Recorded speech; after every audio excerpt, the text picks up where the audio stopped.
एक प्रकार से नई युवा ऊर्जा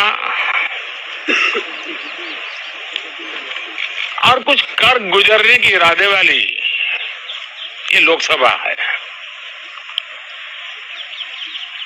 और आजादी का अमृत महोत्सव के बाद का ये पहला चुनाव है और एक प्रकार से वो 25 वर्ष हैं जो हमारे अमृतकाल के 25 वर्ष है और जो 2047 देश जब आजादी की शताब्दी मनाता होगा,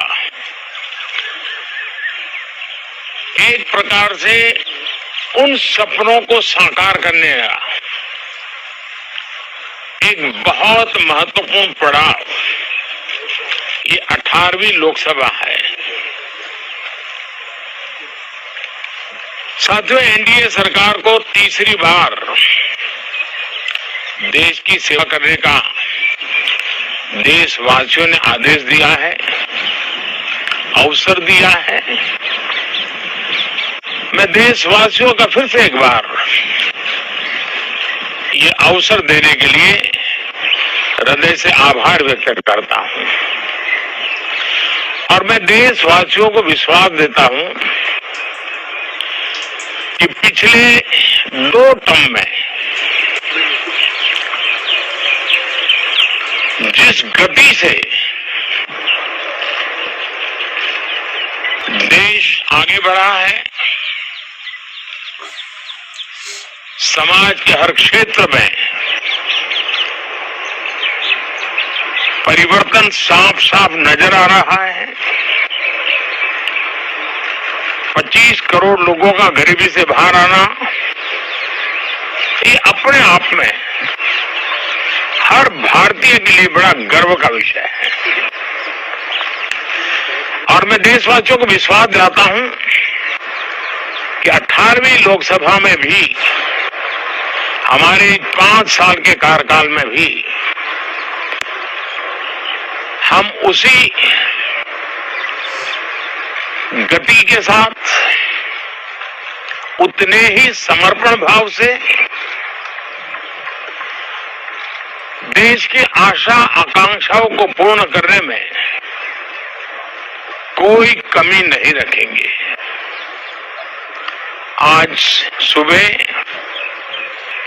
एनडीए की मीटिंग हुई थी। एनडीए के सभी साथियों ने मुझे फिर से एक बार इस दायित्व के लिए पसंद किया है और सभी एनडीए के साथियों ने राष्ट्रपति जी को इसकी जानकारी दी और राष्ट्रपति जी ने मुझे अभी बुलाया था और मुझे प्रधानमंत्री डेजिग्नेटेड के रूप में काम कर एक नियुक्ति दी है और मुझे शपथ समारोह के लिए और मंत्रिपरिषद के सदस्यों के सूची के लिए उन्होंने सूचित किया है। मोटे तौर पर मैंने राष्ट्रपति जी को कहा है कि हमें 9 तारीख शाम को सुविधा रहेगी। अब बाकी डिटेल तो राष्ट्रपति भवन वर्कआउट करेगा और हम तब तक मंत्रिपरिषद की सूची राष्ट्रपति जी को सुपुर्द करेंगे। उसके बाद शपथ समारोह होगा। साथियों, सरकार एनडीए की एक प्रकार से एनडीए 1, एनडीए 2 और एनडीए 3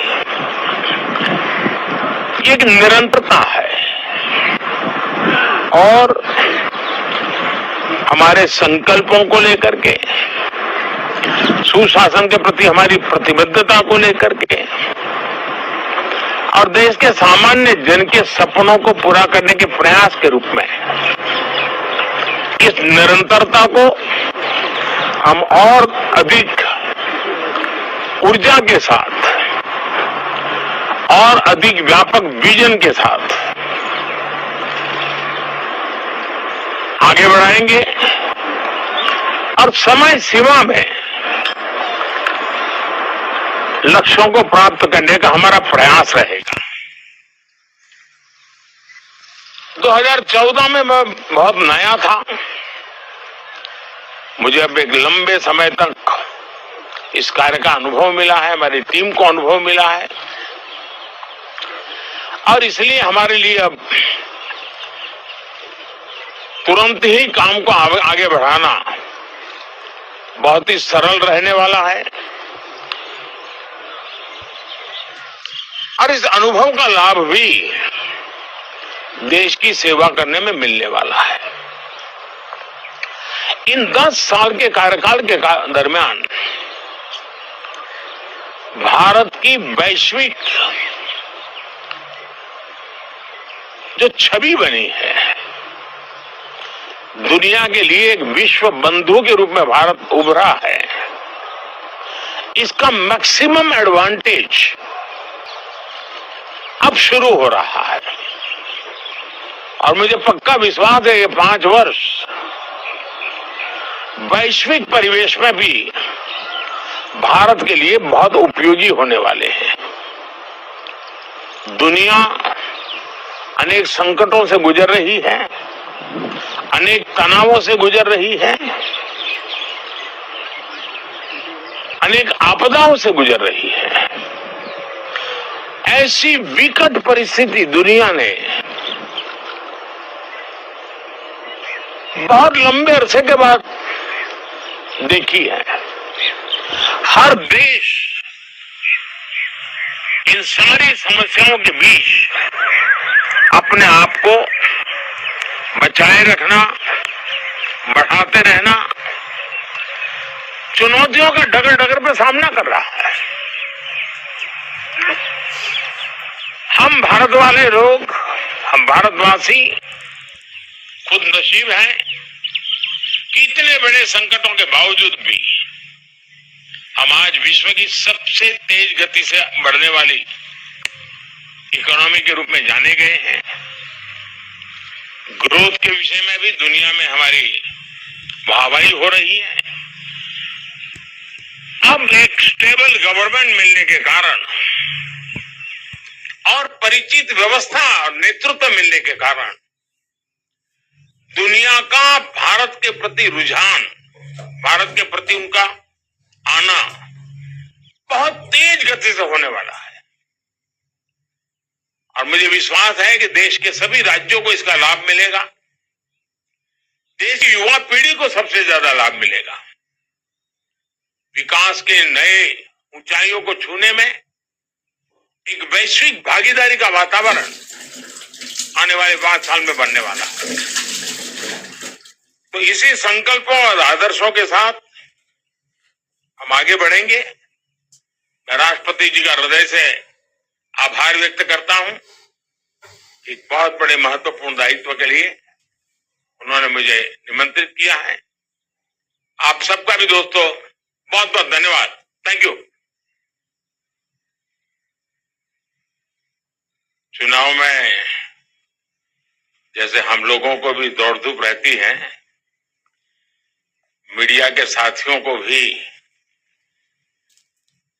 बहुत परिश्रम करना पड़ता है, रात दिन दौड़ना पड़ता है, अलग अलग लोकेशन को कवर करना पड़ता है। तो आप लोगों ने भी बहुत कष्ट उठाया है। मैं आशा करता हूं कि मीडिया जगत के सभी, अच्छा किसी को यहाँ चाहिए, आज का दिन आपका है भाई।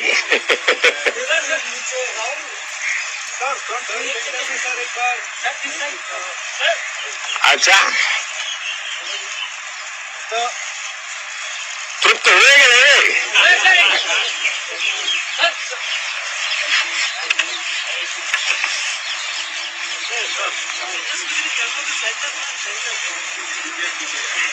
अब आप लोग इसको बड़ा एलाज करके एक एक शब्द पढ़ेंगे। बहुत बहुत धन्यवाद भैया। साथियों का स्वास्थ्य अच्छा रहा होगा और पिछले एक आध सप्ताह का जो विराम मिला है उसके कारण भी अब आप फ्रेश होकर के फिर से मैदान में आए होंगे। तो 18वीं लोकसभा, और वैसे भी हमारे यहाँ व्यक्ति के जीवन में 18वीं इसका बड़ा महत्व होता है। एक नए कालखंड में प्रवेश करता है टीनेज समाप्त करके। ये 18वीं लोकसभा एक प्रकार से नई युवा ऊर्जा और कुछ कर गुजरने के इरादे वाली ये लोकसभा है और आजादी का अमृत महोत्सव के बाद का ये पहला चुनाव है और एक प्रकार से